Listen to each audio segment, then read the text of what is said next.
Well, when I was 17, I just came out. We just came off of World War One or Two, and I had always admired the Navy, and I thought I would like to get in the Navy. So, before high school was finished, as a matter of fact, I couldn't wait. I joined the Navy.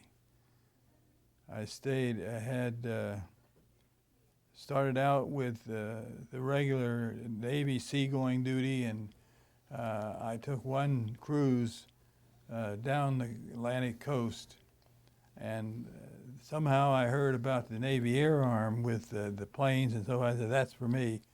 So I got a transfer to Willow Grove Naval Air Station, and had my first taste of flying then. I loved it. Didn't worry me at all. As long as I had that chute with me, I figured I could get out of the plane, no problem if anything happened.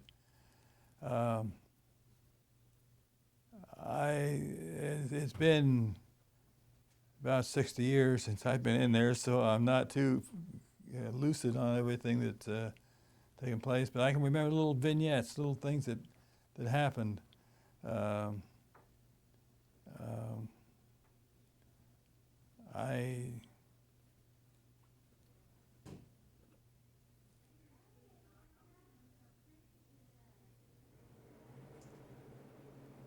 I don't know why, in a way, that I joined the Navy, because I can't swim.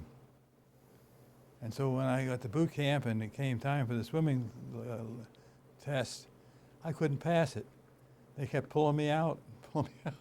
So the boat said to me one day, "Love, if you're ever on a ship that goes down, my advice to you is go straight to the bottom and run like hell." I never had to do that, though. And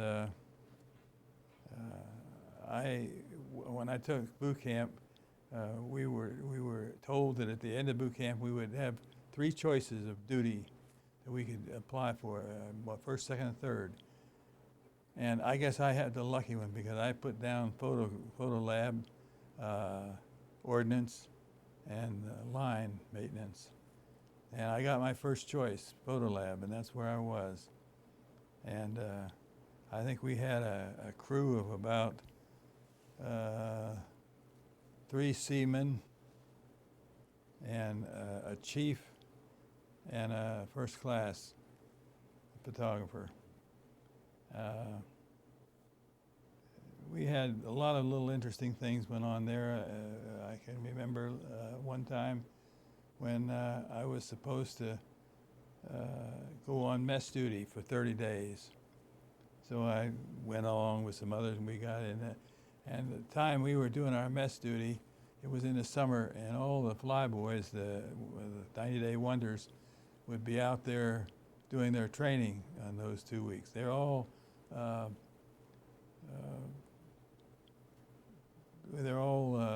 businessmen in town, corporate and so forth. So they come out there and they expect the same thing. Now you have to know something about chow in the Navy. It depends a great deal on who you've got in there. I can remember some of the concoctions that came out. If we had great baked beans, we started eating them in the morning. The cook put them on at 2 o'clock or 3 o'clock in the morning. By 8 o'clock in the morning or 7 o'clock, you could eat them, but they were crunchy. You didn't break your teeth on them, but they were crunchy, kind of like eating peanuts. And then what was left over there went for lunch or supper, and by the time supper came around, they were decently ready to eat. But we got in there, and you must know about the eggs. There's something very significant there.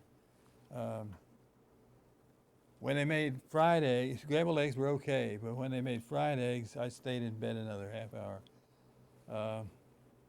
They would take one of these big cookie sheets and break about 3 dozen eggs on it, shove it in under the broiler, and let that sucker cook until the bottom was like shoe leather and the top was still running. The eyes were going around and around. Made you sick just looking at them. And so when we got doing these officers coming through the line, they took a look at those eggs and and you'd go up to them and say, "Sir, would you like a couple over easy?"